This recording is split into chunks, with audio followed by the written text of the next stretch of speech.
It's Carmen. Will you put the lights for me, please, somebody? Harry Weaver. All my friends thought your name was Harry Weaver. Harry Weaver, huh? Well, I've been called worse. Wait, that was in 6th grade. Hey, Catherine, will you turn the lights up for me? Yeah. Let's take a look at the vocabulary. Will you put your phone away, please? Chloe, put your phone away. All the way away. Or it'll be my phone. What kind of phone do you have anyway? I'm interested to know. An Access Max. Awesome. So I'd like to have that. I know a guy on the other side of town who can flash your phone and it'll be mine. No one will ever trace it. And my family has an X except my 8-year-old sister, and she is an 11.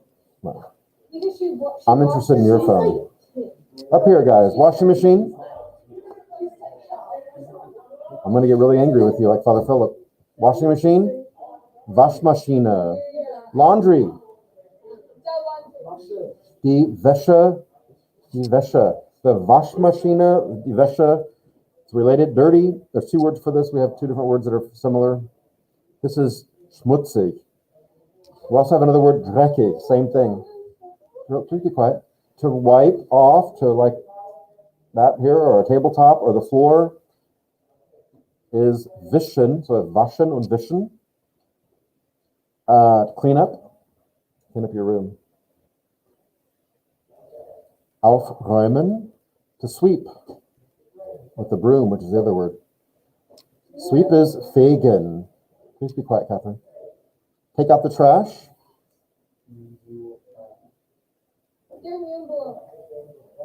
No, it's a verb. Müll rausbringen. Literally to bring out the trash, it says. Rausbringen, Müll is trash. Set the table, just two words.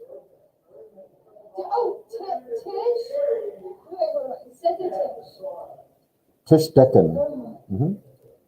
Clean, we had... no, this is the adjective clean. Those are to clean, maybe, or to wipe off. This is sauber. Once you do all that wiping down and cleaning, that's sauber. To clear the table, we have that aufräumen, to clean up your room. This is to clear off the table, or clear off something, is abräumen, or den Tisch abräumen. Like we say, clean it up, clean it off, right? We have different prepositions we use. They mean different things, right? Clean up your room, clean off this table. I don't know. Clean out your closet. To do laundry, what's the word for laundry? Wäsche. What's the verb to wash? Waschen. Wäsche waschen. Mow the lawn. These are new words. This is two new words. Is den Rasen mähen. Rasen is your lawn or grass, and then mähen. To do the dishes. They do Geschirr. This is the verb to rinse. Spülen. The dryer, like for clothes. We have the Waschmaschine, and this is the Wäschetrockner, the laundry dryer. Wäschetrockner. To iron. Bügeln. Vacuum. Come on. Staub. Good. Staubsaugen is the verb. What is a Staubsauger? Dust blower. No. Does your vacuum blow dust? There are machines that do that, I guess, but this is the Staubsauger, this machine right here, or this thing. But then the verb is to Staubsaugen, to clean.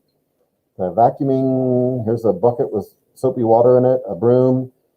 Catherine, turn around, please. And keep your mask up, please. Even when you're trying to whisper to somebody. Putzen is the verb to clean. Putzen, make a bed. Das Bett machen, yeah. Or if you're going to make a bed, like you're going to get some lumber and nail it together and make a bed, that would be also Bett machen. Like in English, I'm gonna make a bed, or I'm gonna make a bed. I've got the wood and nails and screws, and I'm gonna make a bed. It means both things in German too. I'm gonna build it. I'm not really sleepy. I'm gonna go build my bed. To wash, we had this already. Waschen. To rinse, actually, this means this is to rinse. Is it what with dishes? They do this spülen. To iron. We have that twice already? Maybe we didn't. Bügeln. Sorry, bügeln. I keep saying I'm taking it out. The bonus is a pigsty. Like that. So plain always. Is it mine? Es ist ein Saustall. This is the pigsty or a pig stall. Es ist ein Saustall. There we go. All right, Saustall. Filthy, dirty. We had schmutzig. This is the other word. Dreckig. Dreckig. Both words are interchangeable almost, really. I don't know the difference. Broom, we had fig to sweet, but what's the thing called? When you would try to like get the broom to stay up because the world was What kind of Hogwarts were you hanging out Do you at? not remember that? No, whenever it would like put a broom on the floor and you would try to bounce and it was literally bad. Because like the main rotation was some. Did I do that? Yes. Oh, yeah, no, I remember that. Was I teaching astronomy or what? Here we go. How long do you remember that? It was last year. I don't think I did anything with the broom.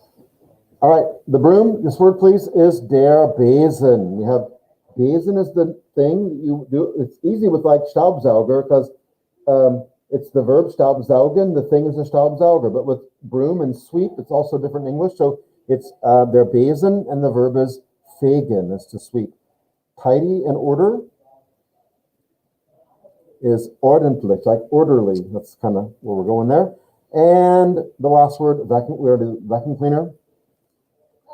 Sex of the. Okay, in German though? In German, please. Staubsauger. Staubsauger. Der Staub. This is dust. We already had that. No, I said it because we have Staubsaugen, the verb to vacuum. And I already mentioned this, but you mentioned it too. But Staubsauger is the actual thing that the appliance, whatever you want to call it. Yeah. Okay, good. All right, we got a few people here.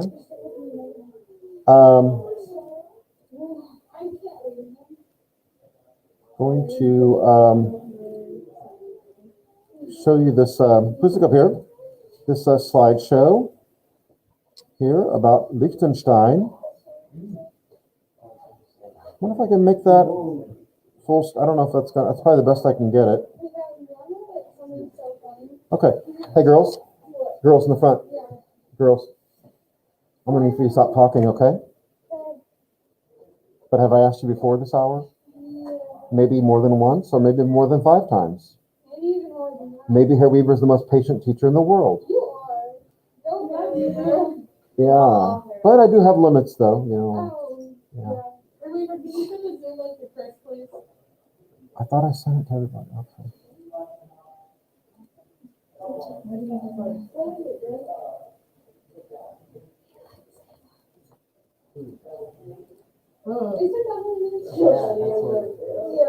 Okay, he's got it now. Guys, about Liechtenstein, I don't know how much I've said about this, but I talked a little bit about it last year. But this is the principality, and this picture, this is what I used for the first slide, is of the. There's a couple of castles in Liechtenstein, but this is the main castle where the ruling prince lives, and it's in the capital city of. There are actually little villages and cities in Liechtenstein. As small as it is, Liechtenstein's about the size, someone told me, of like Broken Arrow. It's not that big. Like you could ride a bike from one end to the other of it. Not that difficult, really. Other than it's mountainous, like that would be hard. But just the distance, though, isn't all that far. But there is a capital city that's the main town. I'll show you some pictures called Vaduz, V-A-D-U-Z, and this castle is overlooking. So there's mountains right up the side. There's kind of a flat area down here in the city, and then there's mountains sheer straight up. And the castle is up on the side of the mountain, overlooking the capital city of Vaduz. And this is what their coat of arms looks like. And you see this when you come into the country. You can see it's a little bit flatter here, but in the background, the Alps are right there. So there's on one side of Liechtenstein is Switzerland. This is on the Swiss side of the Swiss side of Liechtenstein. And then these mountains, over the top of these mountains, you go into Austria pretty quickly. It's much more long than it is wide. You'll see here on a map in a minute. There's the flag. You've seen it 100 times back in the back of the classroom. Of course, the crown indicates that there's a royal family in that country. So Liechtenstein is so small that to even show it on a map, like unless you got a huge map, they have to almost exaggerate the size of it to, on a map, or have like an arrow pointing to it with a number or something, so they can show you down here in the legend, like, oh, that's pointing to Liechtenstein. But that's it. That's kind of where it's located, but that's kind of hard to see. Here's a better map, like of Switzerland. This is Switzerland. And then right in here, even this is exaggerated in size. Austria, see it on the east side, and on the western side of it is the river that runs between, actually a river makes this natural border on the west and on the southern side of Liechtenstein is the Rhine, which is, we talked about the Rhine as an important river in Germany. And the Rhine, it flows here into the Lake of Constance. And then the Rhine continues on the other side of the lake, like the Arkansas River does with Keystone Lake. Comes in one side and comes out the other. And then this is the Rhine that continues, that makes this border here between Liechtenstein and, well, also Switzerland and Austria, but then for a little while, Switzerland and Liechtenstein. Right there. Good? Zurich is, yeah, right. Well, here's Lake Zurich, and then the city is on the end up here. I know. Do you? Yeah. Zurich's a beautiful city. And Zurich, Lucerne is a beautiful city. You can take the train. It takes about 30 minutes or 45 minutes to go from.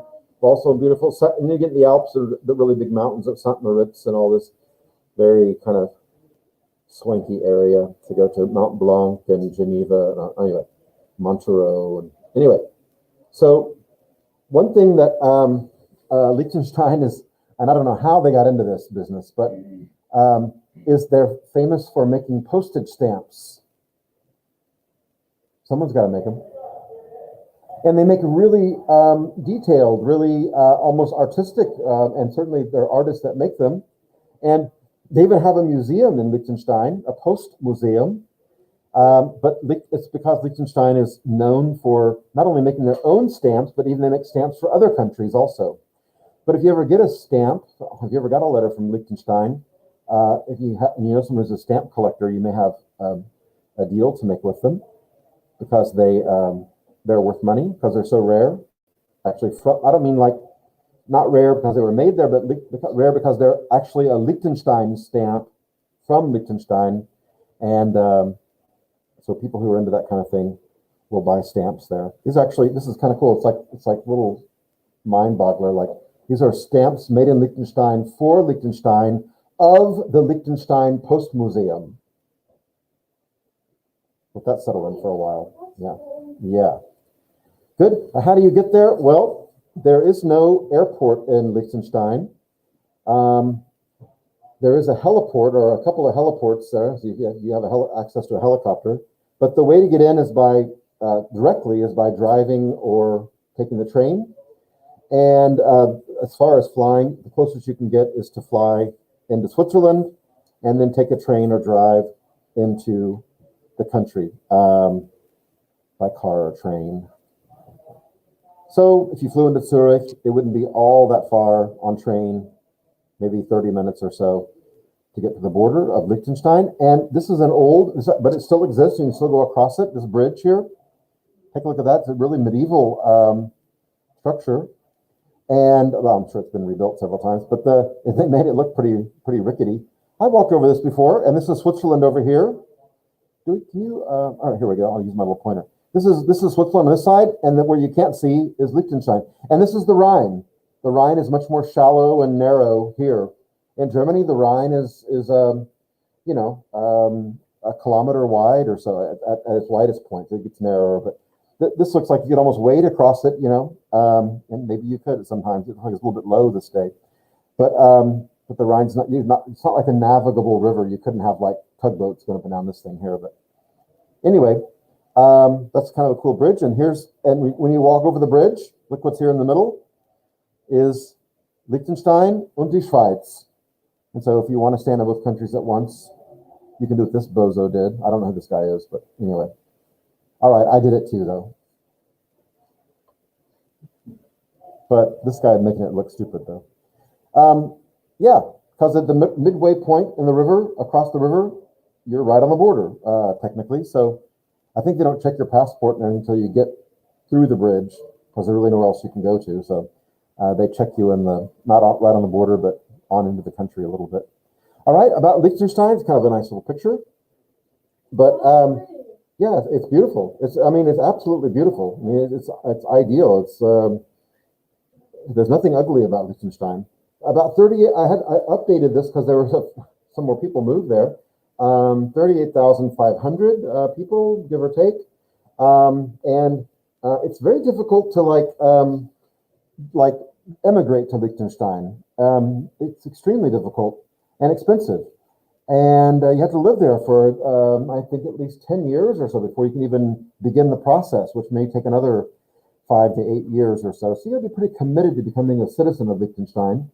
I don't know what would make you be quite so committed, but and not everyone who lives there is a citizen. And people who live there that have a residence there, but they're not citizens. But 85% of people of the 38,500 are native to Liechtenstein, so they were born there. They're native-born citizens. And the other people, there's a lot of Swiss who live there. There's Americans who live there too, but they're not citizens. They're still citizens of their own country, but they work there, or they live there for whatever reason, probably work-related. But there are a lot of people who live in Switzerland and in Austria who work in Liechtenstein, so it's the other way around. And they commute in, although you can see how close it is. It's not that much of a drive, really, but that's the size. All right, so here's a closer-up map of Austria. And you see there's these little villages: Rugel, Eschen, Bendern, Mendeln, Planken, Schaan. Schaan's actually a decent size. And then right in the middle, kind of on the western side, is Vaduz. That's the capital. You can see that. And then all the way to Balzers, Laurenne, Mels. Okay, these are all. Remember did I show you the video of the skier? Was that you guys? Did I? Of the girl who? Wait, No. actually, no. Well, I don't remember because I showed one class. But this is Malbun is the where she was. There was one. I'll show you in a minute, though, if I didn't show it to you. Where she's kind of doing an advertisement. She's an Olympic skier from Liechtenstein, so she's well known. And then it's an advertisement to come to Liechtenstein and ski. And of course, she's the one to promote that. And the ski village that she's in or whatever is Malbun. And that's this, of course, this over here is all mountainous. So that would good. Vaduz, the capital, only has 5,000 people.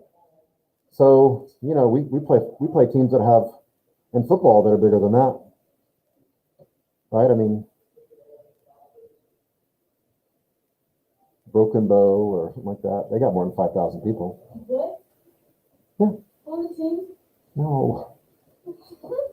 Sometimes the population of a city. Can you see the thing here? You see what we're doing here? Capital city, Vaduz, population 5,000. Yeah, like Broken Bow, these are bigger cities. Not bigger, but they're bigger than 5,000. All right. I think they are. Jeez. Idabel, Hugo. This is rush hour in Liechtenstein. Take a look. It's pretty hectic. See what I'm talking about? Yeah. Oh, there's nothing. Yeah, pretty much. This is why my app never lights up on my phone. For my police scanner app. There's not. You know what else? Sometimes it does light up. It's just telling me the police actually tell you where they're putting those cameras to see how fast you're driving on the highway. We're moving the cameras today. They're going to be on this part of the highway today. So everyone's just kind of, oh, okay, I'll just drive slower, I guess, when I go past that. I guess. I don't know why they shouldn't warn you about that. That's supposed to be like a trick, right? Anyway, this is why everyone's pretty, chilled out here. And I don't know. But yeah, this is downtown Vaduz on a busy afternoon. Here's the morning rush hour. You gotta get up early and get to where you're going to. Morning rush hour. Okay, you can just kind of see how it's more mountainous over here on this side of the country. This side's not quite so mountainous, or not really much, because the river is running down here, but this part over here is definitely more mountainous. And here you can kind of see, here's the Rhine. Can you see this picture? Here's the Rhine flowing through, and this is Switzerland over here. But here you can see there's kind of half the country is in it, kind of valleyed out here, and then right away though, it kind of swoops back up again to this mountainside and then goes over into Austria pretty quickly. But you can see if you look at this picture, like I can see, and I know it's not as easy for you to see, but I can see a village here, a village here. This is Vaduz over here, the capital. And it looks like there may be, I don't know, maybe not a village, but like a little grouping of houses up here. So in one picture, I can see 1, 2, 3, 4, maybe areas, maybe a fifth one too. But you can see everything from like one, if you get a high enough or a drone or whatever, you can see most of the population. These are, people do live here in these little villages like this. I think I got another picture. No, that's not it. They do live here, but this is more of a, place people will come to in the winter time when they're skiing. So it's just like a chalet or something, like they just come there to sleep and eat, and then they ski, right? So you can see these mountains, but if you go to up here, the mountains get much bigger. And I mean, sure, the people who live there year round, but look, there's not even hardly a road. I mean, it's just like a walking path, So you get your little 4-wheeler or whatever. One of those scooters like in downtown, maybe. I don't know. All right, this is going back to Vaduz. There's the cathedral. There's the castle up here where the family lives, and it's kind of a nice photo of the top of the city. Yeah, it is a monarchy, but it's a constitutional monarchy. It actually some people have, it depends on how you judge all this, but some people have said that Liechtenstein has the most powerful royal family in Europe, and that's true in one area, but they don't have that much power to be given. But they're the most powerful in the fact, and kind of politically, how much power they have. So maybe the closest thing today to like a ruling royal family, that there's also a elected parliament that meets. But the thing that makes them so powerful is that any law that the parliament passes, the ruling prince can veto it, and there's no override on the veto. Like they just say no. And that's it. Like in here, a president can veto something, but then I think if they can vote, 2/3 of the Congress can vote to override the veto, then it becomes a law. That stuff. Guys, you heard of it's in the Constitution, Philadelphia, 17 something. All right. So the 80 something, right? It took them a while to get around to it. Well, so this is different though. The ruling prince, who's not an elected official, can see a law coming down the pike working its way through Parliament, and he can already go ahead and announce it, like, hey, if you pass that law, I'm going to veto it. Now, the ruling prince doesn't do this very often, but let me tell you, the last time that happened wasn't too long ago, and the ruling prince of the law making its way through the Congress or the Parliament was to take this power away from the ruling prince. All right? It kind of sets up a constitutional crisis here, because as that law, and so the prince, if they passed this law and the prince didn't object to it, that would take that power away from the prince to override and completely veto and put it away, and never becomes a law. And so they passed the law to take that power away from the prince. And what did the prince do? Veto. So he vetoed the law that takes away his power. Catherine? Yeah. It'd be something silly like a president pardoning himself or something, right? Maybe some people are above the law. I don't know. Do what you want. Crazy talk. What am I talking about, Bryce? That's so silly. Nobody would ever do that. All right. Here is the ruling prince and his wife. They're a good-looking couple, aren't they? Yeah. Prince Hans Adam, and they look royal, though, don't they? They have kind of a distinguished air about them. Maybe it's with a nice tuxedo and dress and hat and all that. But what? Really? I think there's classical clothing that just doesn't go out of style. Like, I don't know. What do I know? What do I know about royal people? Cash, what do I know? I don't know anything about it. Never lived that life. No, seriously, I don't. They look royal to me. If I saw them in downtown Tulsa, I would say, "Are you guys royalty?" Or I think I've shown you in class before on a slideshow. Prince Hans Adam and Princess Marie, and again, there's the castle that they live in, that they have their residence in. I don't know why I did that twice. And here is the royal family at the last check. Although there are many grandchildren being born because the kids are all there. Hans Adam and well, that's the way all families are, right?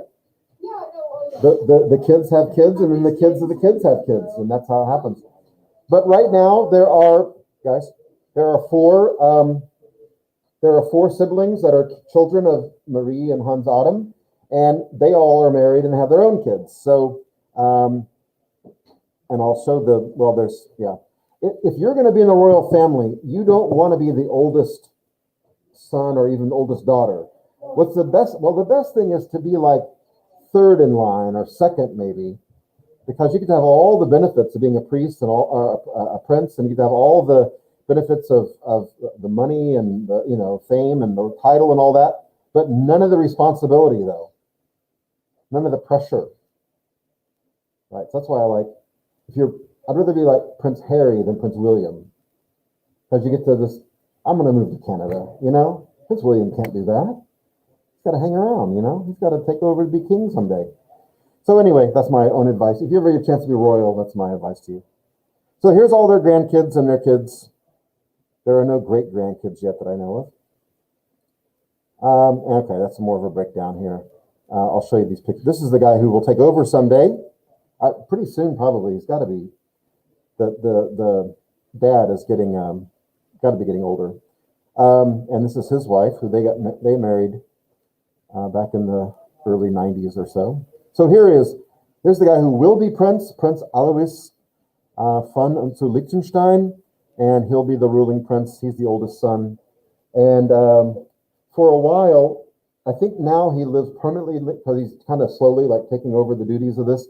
But he worked for a long time in New York for a big investment banking firm. Maybe you guys, Goldman Sachs. Do you know that company? Goldman Sachs is probably the highest end. If you, they don't want to. In New York City, and if you don't have a couple $1 million, they don't want to talk to you about investing. They only deal with high end accounts. And so he worked for them as investment banking, and. But I think it would always be funny, though, Lydia, if you were like a prince, and you've got this great wealth back that's yours for the taking later when you become. How does your boss yell at you? Does your boss go "I can't believe this, Alois, what's wrong with you? You're such an idiot." They used to say "Hey man, I'm out of here. I'm a billionaire, man. You're a salaried employee." There's no way to establish that. They're like, "Hey, Alois, would you mind, not telling the customers?" I don't know. It's just hard to get onto somebody who just has billions of dollars. They can just walk away, and I run into it all the time. There's more of the castle from the backside of the thing.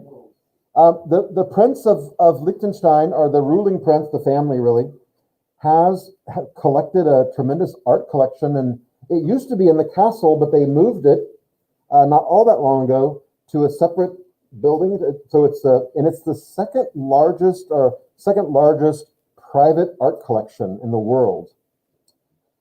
I don't know who's first, but so the Prince of Liechtenstein has the second. So he acquired a good deal of art. I'm sure some of it maybe came from before he was prince, but from his father.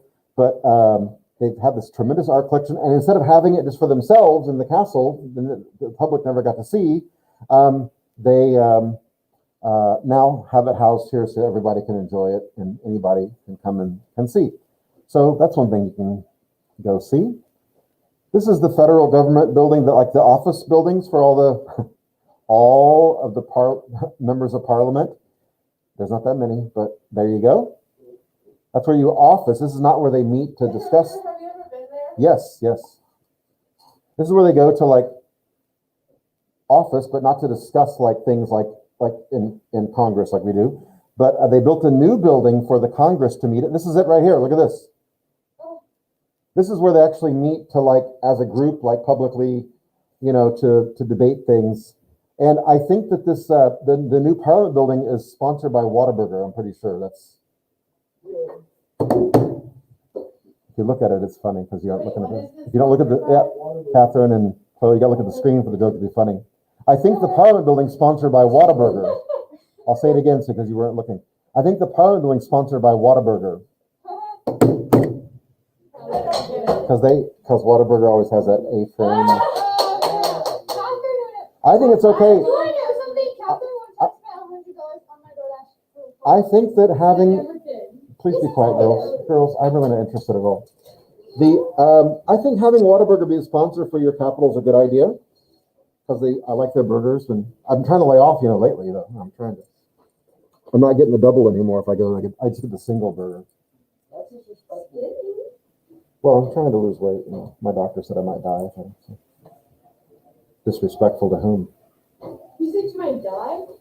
Yeah, my doctor says it all the time. All my doctor's really overweight too. So I'm like, I look at him when he tells me to lose weight. I'm like, dude, come on, seriously? I'll meet you in the gym, okay? Let's go. Yeah, I know. I need to lose some weight too. Yeah.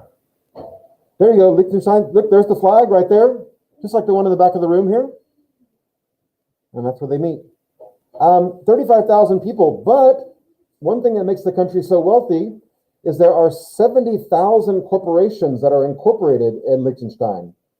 That means that they, paid the money to incorporate there, that they pay some taxes there, and they have a very low tax rate there. So a lot of companies want to establish, and so they may have some small presence. Maybe they just have a post office box in Liechtenstein. Maybe they have just one little office or something. But for 35,000 people to have 70,000 corporations there, you wouldn't know that if you looked around because it's all just they're just incorporated there. It's just like technically that way. 110 billion euros. So I'm guessing, I don't even know, that could get that high, closer to $150 billion or so deposited in bank accounts whose owners are anonymous, as I mentioned. So you can, even the banker can't tell you what your name is. They don't know. They never looked at your ID. They just gave you a number and you gave them the money. That's all they do. So it's a tax haven because the tax rates are low, but also because they don't ask any questions about your money. These girls look thrilled, don't they? They're so thrilled to wear these traditional Liechtenstein costumes. All right, let's just go on. Roman Catholicism, that's the religion of the royal family. And as it goes, girls, move that backpack out of the way, please. Push it off on the floor. Just push off on the floor. Don't put it in your lap. Where's your phone right now? Bring me your phone. It's in your hands. Bring it to me. I'm not going to fight with you. All right, bring me your phone too. It's in my backpack. No, bring it right here. Bring it right here.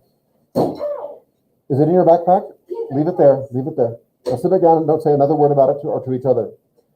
So with the royal families, Catholic, that's usually the religion of the country. That's kind of the rule in the old days too, that wherever the king goes, that's the way the whole country goes.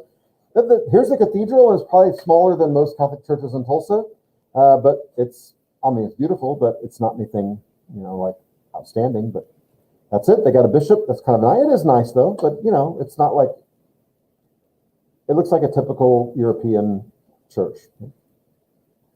Well, let's talk about soccer, because Liechtenstein has a sad history with soccer. You wouldn't know it by this picture because this is like the only good happy picture they've ever taken. The only happy moment they maybe ever had. Well, I don't know about that. Here's the team. They're all enthusiastic, ready to go. But that's the.